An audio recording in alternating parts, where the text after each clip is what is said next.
রোগী বহনকারী অ্যাম্বুলেন্স থেকে টোল না নেয়ার নির্দেশ। সারা দেশে সড়ক, মহাসড়ক, সেতু ও ফ্লাইওভারে রোগী বহনকারী অ্যাম্বুলেন্স থেকে টোল না নেওয়ার নির্দেশ দিয়েছেন হাইকোর্ট। আজ সোমবার 12 আগস্ট বিচারপতি শেখ হাসান আরিফ ও বিচারপতি মোহাম্মদ বজলুর রহমানের হাইকোর্ট বেঞ্চ এ আদেশ দেন। আদালতে রিটের পক্ষে শুনানি করেন অ্যাডভোকেট মোহাম্মদ মনির উদ্দিন। এর আগে এই আইনজীবী সড়ক, মহাসড়ক, সেতু, ফ্লাইওভার, টানেল, ফেরি ও এক্সপ্রেসওয়েতে অ্যাম্বুলেন্স থেকে টোল না নিতে আবেদন করেন। সেই আবেদনে সাড়া না পাওয়ায় রিট দায়ের করেন তিনি।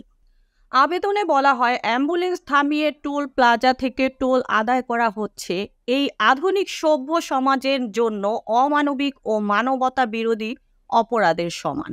একজন অসুস্থ রোগীর জন্য প্রতিটি সেকেন্ড খুবই গুরুত্বপূর্ণ, কিন্তু টোল প্লাজায় টোল আদায়ের জন্য যে সময় নষ্ট হচ্ছে তাতে রোগী হাসপাতালে নেয়ার আগে মারা যাচ্ছে।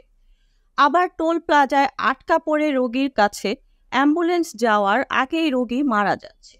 অথচ নাগরিকের স্বাস্থ্য সুরক্ষা এবং জীবন বাঁচানোর জন্য স্বাস্থ্য মন্ত্রণালয় হাসপাতালগুলোতে হাজার হাজার কোটি টাকা খরচ করছে।